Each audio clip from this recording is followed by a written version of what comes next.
Mswatu inkosi ithula akayithathe akahambe nayo akayithathe yotenza bakhe wone akayithathe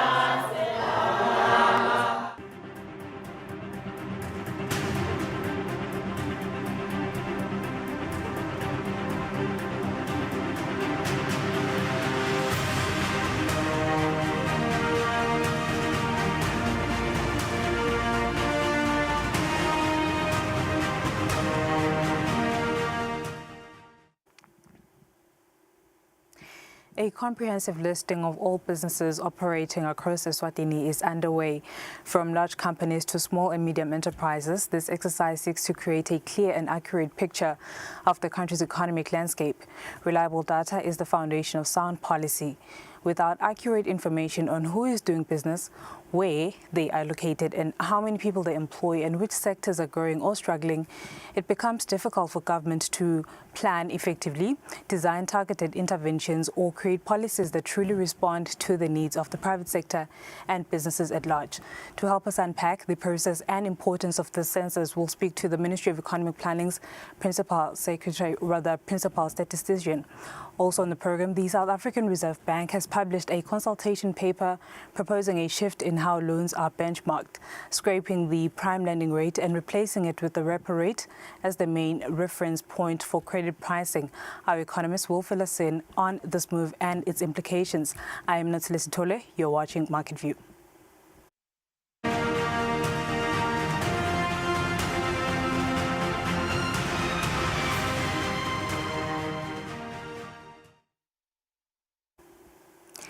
In our business stories, the headline inflation rate for last month is 2.1%. This has been reported by the Central Statistics Office under the Ministry of Economic Planning and Development in their January Consumer Price Index report. The Central Statistics Office reports that the 2.1% inflation rate observed last month is 0.2 percentage points lower than the 2.3% observed in December last year. This is also 2 percentage points lower than the inflation rate of 4.1% observed in January last year. In January this year, the inflation rate for goods is 2.2% and for services it is 2%. This inflation rate, according to the Central Statistics Office, is 0.3 percentage points higher than the 0% inflation observed in December 2025. Year-on-year highlights for January 2026 compared to January 2025 are as follows. Health decreased from 7.9% in January last year to 0.5% in January this year. The Central Statistics Office says this is due to zero growth rates observed in medical services in this category. Alcohol, beverages, tobacco and narcotics decreased from 11.2% in January last year to 5% in January this year. This is due to slower growth rates observed significantly in beer and wine in this category. Restaurants and hotels decreased from 6.9% in January last year to 2.1% in January this year. This is due to negative growth rates observed in restaurants and cafes and slower growth rates in accommodation services in this category. Reporting, Nelson Langamandla Mbabane. The South African Reserve Bank, SARB, has published a consultation paper proposing the abolition of the prime lending rate, PLR, and its replacement with the repo rate.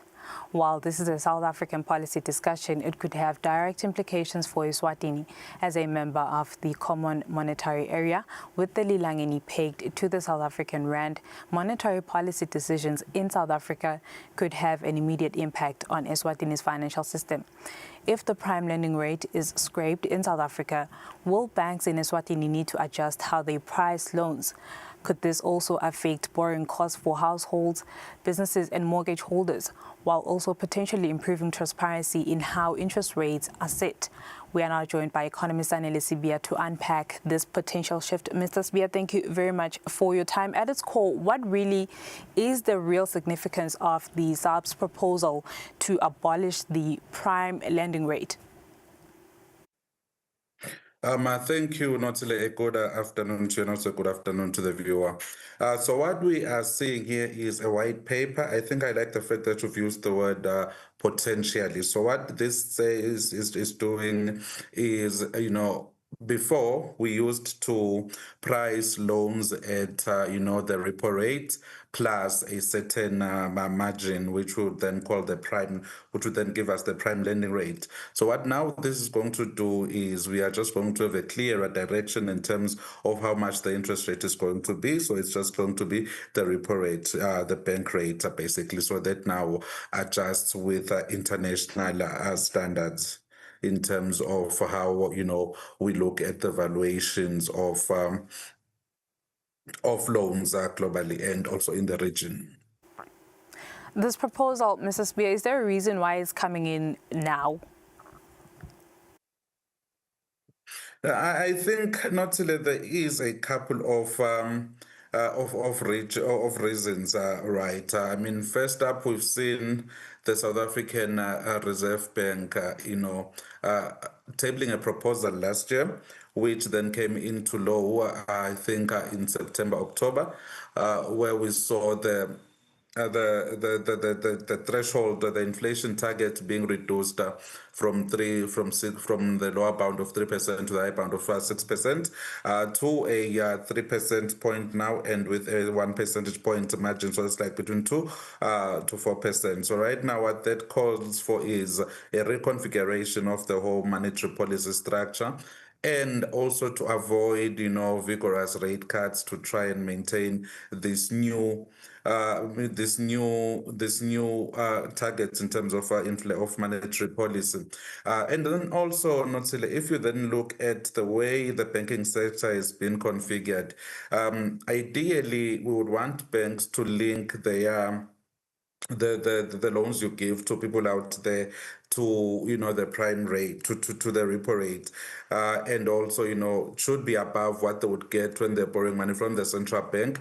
But in this case, we have a discount window which is usually just a touch below the repo rate, and then we have the repo rate, and then we have the prime plus prime plus some prime plus premium rate. Right. So what that now creates is a huge spread for profits amongst the bankers, and I think that's what the Reserve Bank is also trying to just rein in terms of how much money can banks make if they had to borrow the money that they lend out.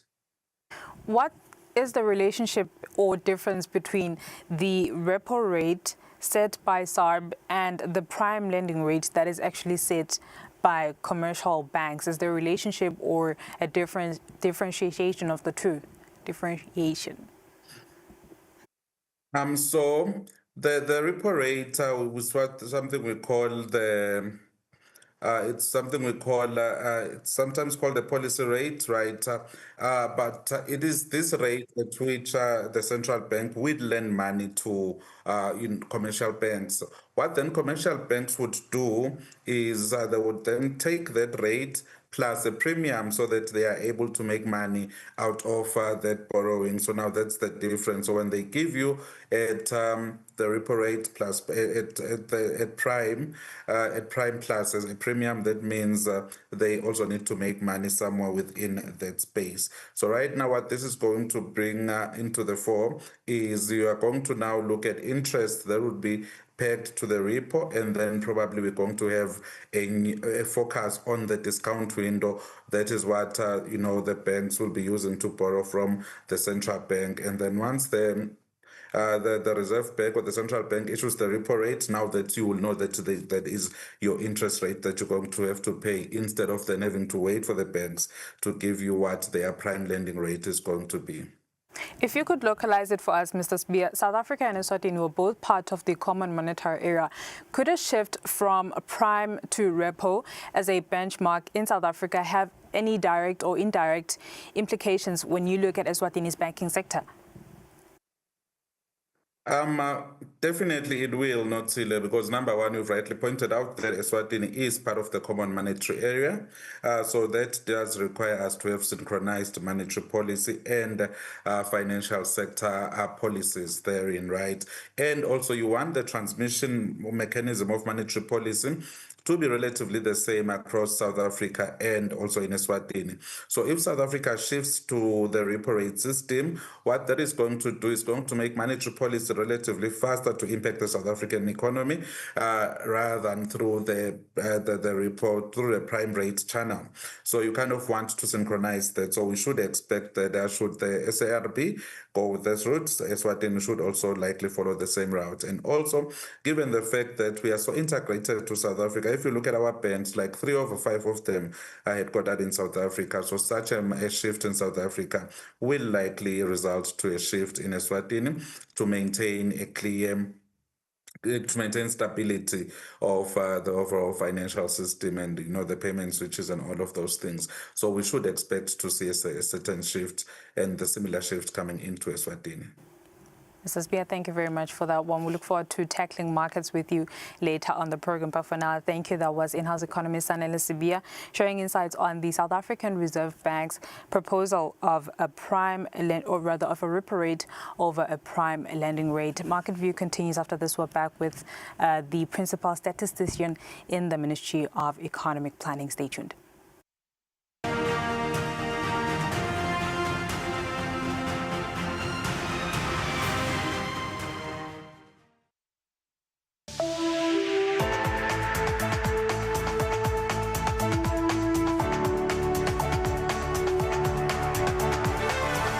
To all the viewers of Eswatini TV in the kingdom and beyond. Eswatini TV is regulated by the Eswatini Communications Commission through the Broadcasting Code and Broadcasting Guidelines. Under these instruments, the station commits to broadcasting information and news that have been fact-checked, programs and content in respectful language with no elements of hate speech, violence or sexual activity. If you hear any unsuitable content on this channel, you have a right to voice your complaints with the station management. Should you not be satisfied with the response or action taken, you can escalate your matter to the Communications Commission at PO Box 7811 Babani. Call 2406 7000 or send an email to info@escom.org.za. For more information, visit www.escom.org.za.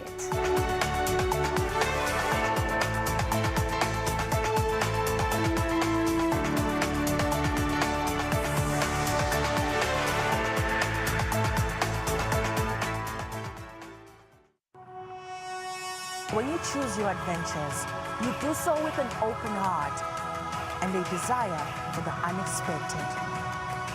You embark on journeys to discover new worlds full of wonder. You choose a path to awaken your senses, a world to make you look up and realize just how inspiring this life can be. Arrive and awaken your heart. Explore life in ways only thought possible in your dreams.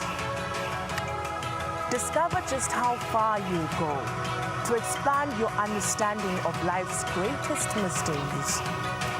There's just one place on this planet with so much to offer. Now is the time for you to have the royal experience.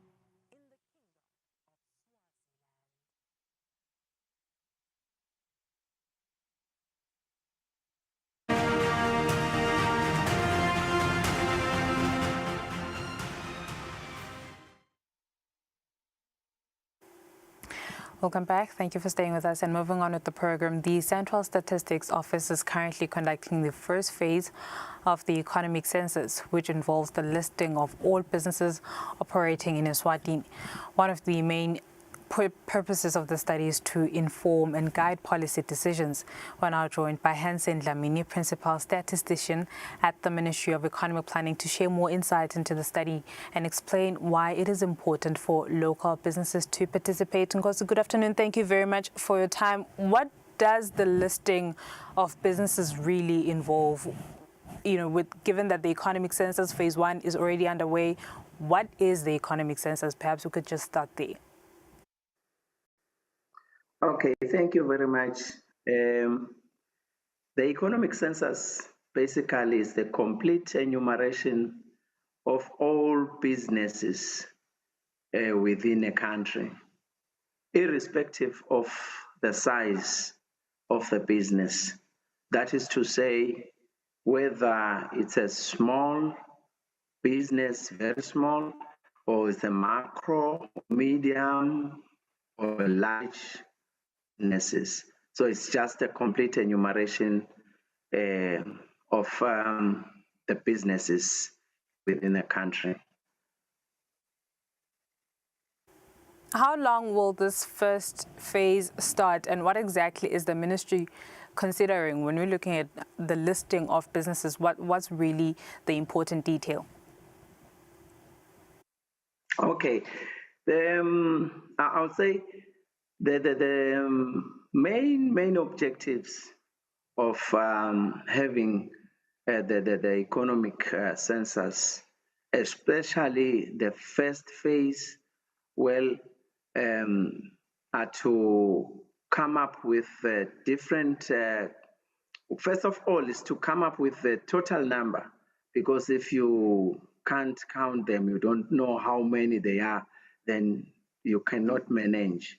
So, number one, to get the complete enumeration, how many are they? And number two, their classifications. How many are small? How many are macro? How many are medium? And how many are considered to be large establishment? And that's number two. And also classifying them into the different sectors of the economy. For instance, we have the manufacturing sector, we have the agriculture sector, we have the services, retail and wholesale, all those types of kind of sectors. So it is very key for the government to know how many businesses are engaged in manufacturing, how many businesses are engaged in agricultural activities, how many are engaged in retail and wholesale, etc., etc. All that information, it basically it gives government the power to formulate policies and guidelines as to how to improve or to grow the economy, because the main aim is to have a growing economy. So if you know which sectors are performing well, which sectors are performing moderately, and which sectors are not performing at all with respect to the contribution to the country's gross domestic product, what we call the GDP. So we do the economic census. It gives us the insights when coming to dissecting the sectors of the economy, looking at which sectors are performing well and which are not performing well.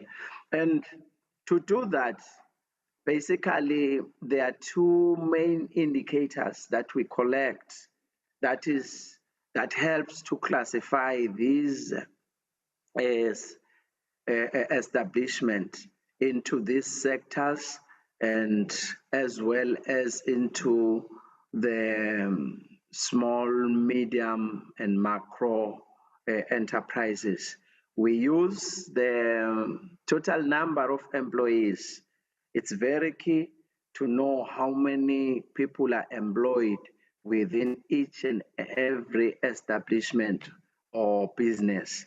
And also we look at the turnover, the total sales or the turnover of that establishment or that business. Once we have these two, then it becomes easy for us to classify as in terms of the contribution to the GDP, as well as in terms of how important that establishment within each and every sector. We also look at the activities that these establishments are engaged in. Those activities are the ones that enable us to say that, oh, this business is basically on the agricultural sector, or this business basically is in the manufacturing sector, or is retail and wholesale or services. We look at the activities that these businesses are mainly engaging in. We are aware that at times there are more than one activities, but we look at the main activity of that business. From your response, Nkosi, I'll take it the enumerators will be requiring very private and critical data that is actually quite important to that particular business. And given that, allow me to ask, are businesses obligated by law to participate? And when they do, what's in it for them? Okay, maybe before I come to that one, now I remember that you have asked as to when we have started this exercise. We started in around November 2025, and we are still continuing it. We are expecting it to come to an end by end of April 2026. So we will be on the ground collecting this information. And then coming to your question, yes, this information is very critical and is considered to be private and confidential in terms of the businesses themselves. Yes, we know that.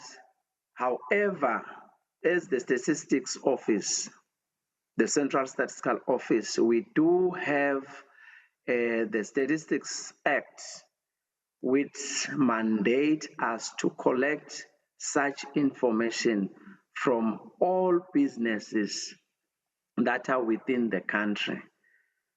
As much as we are aware that this information is private, but we are also mandated by the law to collect such information, because at the end of the day, this information helps the country at large, helps even the individual businesses, because the information, once everything has been done, we disseminate the data, we disseminate the information even to individual persons in the country and all those who are in need of it. My apologies, because we'll have to leave it here in the interest of time. Thank you very much for your insights. That was Hansen Dlamini, who is the principal statistician at the Ministry of Economic Planning, sharing more details about the ongoing economic census that currently the ongoing exercise currently ongoing in the country, which started back in November and is set to conclude in April. After this, we'll speak to in-house economists on the latest in markets. Stay with us.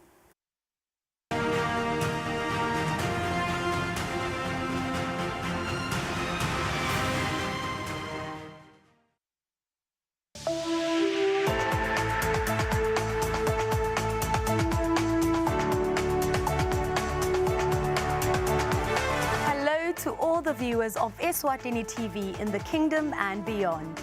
Eswatini TV is regulated by the Eswatini Communications Commission through the Broadcasting Code and Broadcasting Guidelines. Under these instruments, the station commits to broadcasting information and news that have been fact-checked, programs and content in respectful language with no elements of hate speech, violence or sexual activity. If you hear any unsuitable content on this channel, you have a right to voice your complaints with the station management. Should you not be satisfied with the response or action taken, you can escalate your matter to the Communications Commission at PO Box 7811 Babani. Call 2406 7000 or send an email to info@escom.org.za. For more information, visit www.escom.org.za.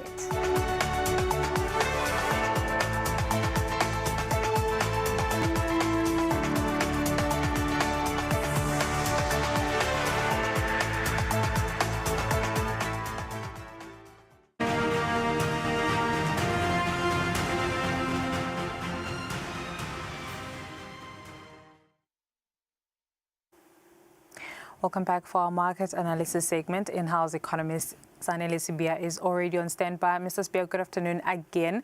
With just 4 minutes to go, what's your outlook of markets this second trading day for the week? Thank you, Notsile.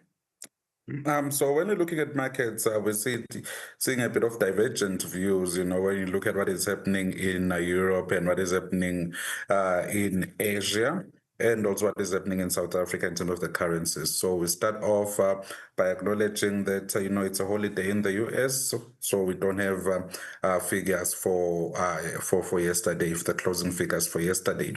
And then when you move on to Europe, we're seeing, London, they're very close to record highs with the FTSE 100 gaining some 38 points, the DAX in Germany gaining some 42.4 points, and the CAC 40 there gaining some 47.57 points. So now in Europe, what we're seeing is, markets being pushed by the fact that there is a high expectation of interest rate cuts in the Eurozone, and also we saw with the jobs numbers coming out of the UK, that it just increases bets for an interest rate cut in the Bank of England's meeting next week. And then in Japan, markets there, we're seeing a bit of profit taking. The Nikkei losing some 239.92 points. As you know that it's still a holiday season in the Asia region, the Asian New Year, but we're still seeing fundamentals remaining very strong in Japan, largely driven by the fact that we saw that landslide victory, and we're waiting to see what that will mean in terms of markets when we start seeing the actual fiscal policies there. And then Hang Seng there in Shanghai, in Hong Kong, somehow trying to rebound back to the 27,000 mark. Now you can see the volatility of the Hang Seng. It tends to move with those AI stocks, and when there is that AI fear, you tend to see the Hang Seng taking quite a huge knock because it is so tech heavy, and we're seeing a bit of inflow into Asian markets in terms of the investment data in terms of investments. And then in South Africa, the Johannesburg Stock Exchange is back at the 120 mark. They're now losing some 640 points in today's trade, and now that's largely pushed by the fact that gold is below the 5,000 mark per barrel today, and also the fact that markets are just waiting to see what the finance minister is going to put out there. And then in Eswatini, we haven't seen any change. And, in terms of gold has taken a bit of a knock, losing some 9.4 points, and same with oil, sitting at $68.29 per barrel, largely given by the fact that we're seeing indirect talks between the US and Iran. So they are in Geneva, they're trying to sort issues out. And then in terms of the currencies, we're seeing overall weakness across the board with we are back above the 16 mark against the dollar. We're going closer back to that 19 mark against the euro, and we're remaining at 9.55 for Japanese yen per lilangeni. Now that's driven largely by the price of by the price of gold, and also, the outlook in terms of we're waiting to see what really the budget is going to operationalize, since we're straight from SONA. Thank you, Nathan. Thank you very much, Mr. Sibia, for your insights. That was in-house economist Analyst Sibia sharing his analysis of the day's trade. This has been the Tuesday edition of Market View. From myself and the team, thank you for staying with us. Take care.